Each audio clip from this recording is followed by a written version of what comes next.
पुराणों में एक बात है, कर्म करोगे लोभ से, कर्म करोगे भय से, तो बैतरनी में डूब जाओगे या पार हो जाओगे। इसलिए गौ का दान अभी हम लोगों ने सुना, लेकिन जहाँ तक समुचित बात है, हमें कर्म करना चाहिए विवेक से और जीवन को समझना चाहिए, क्योंकि जो कर्म लोभ और भय से किए जाते हैं, जिसमें श्रद्धा का अभाव होता है, केवल भय शामिल होता है। इसलिए भगवान से डर करके सत्कार अच्छे कार्य करें, ये सही नहीं है। ये डरने की चीज़ नहीं है। प्रेम और श्रद्धा पूर्वक जीवन का आचरण करना चाहिए। प्रेम और श्रद्धा के जो मूल तत्व हैं वो है संवेदना। जब हम दुख से पीड़ित हों या कोई भी दुख से पीड़ित हो सकता है, उससे गलती भी हो सकती है। उस दुख से मुक्ति के लिए हमें उसके लिए भी कर्म करना चाहिए, सत्कर्म करना चाहिए, श्रद्धा और भावना से भरकर उसकी मदद करनी चाहिए और प्रेम से मदद करनी चाहिए। बाबा आमटे कुष्ठ रोगियों की सेवा करते रहे, उनके बेटे भी करते रहे। बेटे को डॉक्टर बनाया।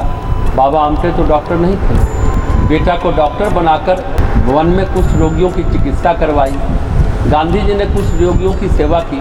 तो बात यह है कि जहाँ पीड़ा है, हमें पीड़ा निवारण के प्रयत्न करने चाहिए। जो दूसरों के पीड़ा निवारण का प्रयत्न करता है, वह कभी खुद पीड़ित नहीं होता। बहुत घनघोर प्रारब्ध हो तो अलग बात है, लेकिन इसका मतलब ये नहीं कि गौदान नहीं करना चाहिए। जरूर करना चाहिए।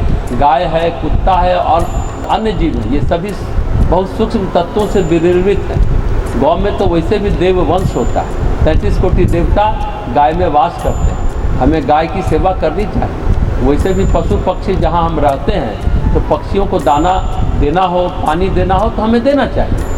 सब जीव भटक रहे हैं और हम भी तो जीव ही हैं।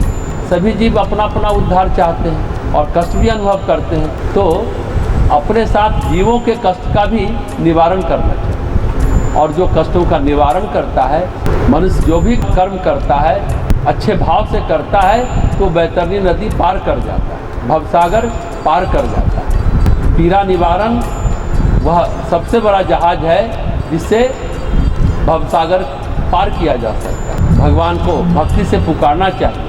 यही नानक नाम जहाज है, जीवन काल में भी, अंतकाल में भी और अंतकाल के बाद यानी मरने के बाद भी कर्मकांड, लेकिन श्रेष्ठ विधि से करना चाहिए, सम्यक विधि से करना चाहिए। जो आवश्यक कर्म है वो भी करने चाहिए, लेकिन जितने भी कर्मकांड है भयभीत होकर नहीं करना चाहिए और लोभ से भी नहीं करना चाहिए कि हमें स्वर्ग की प्राप्ति हो जाएगी। सिर्फ और सिर्फ श्रद्धा से करना। स्वर्ग और नरक कभी कभी निरर्थक जान पड़ता है। हाँ, जिनके लिए स्वर्ग महत्वपूर्ण है तो उनके लिए नरक भी महत्वपूर्ण है, और जिनके लिए महत्वपूर्ण है नहीं है, वो श्रद्धापूर्वक पीड़ित मानवता की सेवा करें, अपने आप पार लगते चले जाएं।